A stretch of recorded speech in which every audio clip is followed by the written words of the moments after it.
97 সালেই আমি আসি নাটকে। আমি প্রথমে মানে নাটককে আমি পছন্দ করতাম। গান, নাটক, কবিতা। মানে আমার বাসার যে অপোজিটে থাকতো সোনালী, আপনি হয়তো চেনেন। ও কিন্তু ঢাকায় যখন ইডেনে পড়তো, ও কণ্ঠশীলন করতো। তা আমি যখন ঢাকায় বেড়াতে গিয়েছিলাম, তখন ও আমাকে নিয়ে গিয়েছিল। তখন দেখলাম যে ও কণ্ঠশীলনে কবিতা করে। তখন আমার ভিতরে একটু ইয়ে হচ্ছিল যে হ্যাঁ, আমিও তো এরকম কিছু একটা করতে পারি। তারপর আমি গাইবান্ধায় আমাদের একটা বাসা ভাড়া যখন দেয়া হয়, সেই বাসা ভাড়াটা নেয় শাহ আলম বাবলু।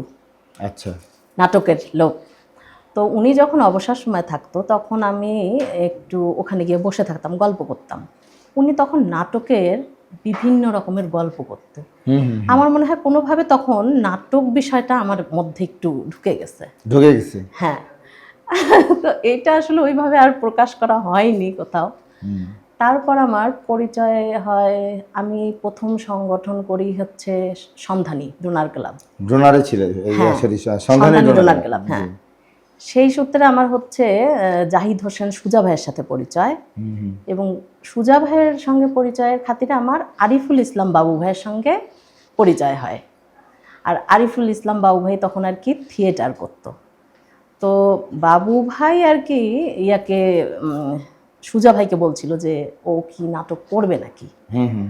তো আমি, সুজা ভাই যখন আমাকে বললো যে এরকম তুমি কি নাটক করবা, এরকম বাবু বলতেছে, তো আমার ভিতরে তো একটু একটু ছিল আগে থেকে, আমি ওটা বুঝতে পারি নাই। তো যাই হোক, ওইভাবে বলাতে আমার মনে হয় হ্যাঁ করা যায়, কিন্তু এখন আমার মা দিবে কি না ঠিক আমি তো জানি না, এটা বুঝতে পারছিলাম না। পরে যাই হোক বললো যে ঠিক আছে, ওটা না হয় খালার সঙ্গে আমরা কথা বলে নেব। পরে বাবু ভাই কথা বললো, সুজা ভাই কথা বললো, তা এখন টুকটাক একটু ঠিক ছিল। পরে মার ইয়া ছিল যেটা, যে বাদল ভাই, আলমগীর কবির বাদল, যেটা আমাদের পাড়ার, হ্যাঁ বড় ভাই, সিনিয়র ভাই, মা আগে থেকেই চিনতো বাদল ভাইকে। তো বললো যে আচ্ছা বাদল যদি আসে কথা বলে তখন আমি দেখবো। তোমাদের পাড়াটা তো সাংস্কৃতিক অঙ্গনের প্রাণ কেন্দ্র। হ্যাঁ, গাইবান্ধার। হ্যাঁ, ডেভিড কমিউনিটি পাড়া। জি। তো বাদল ভাই যখন, বাবু ভাই, মানিক ভাই, বাদল ভাই সহ একদিন বাসায় গেল, তারপর কথা বলার পরে তখন আর কি মা ইয়ে করলো যে ঠিক আছে বাদল আছে ওখানে, যা।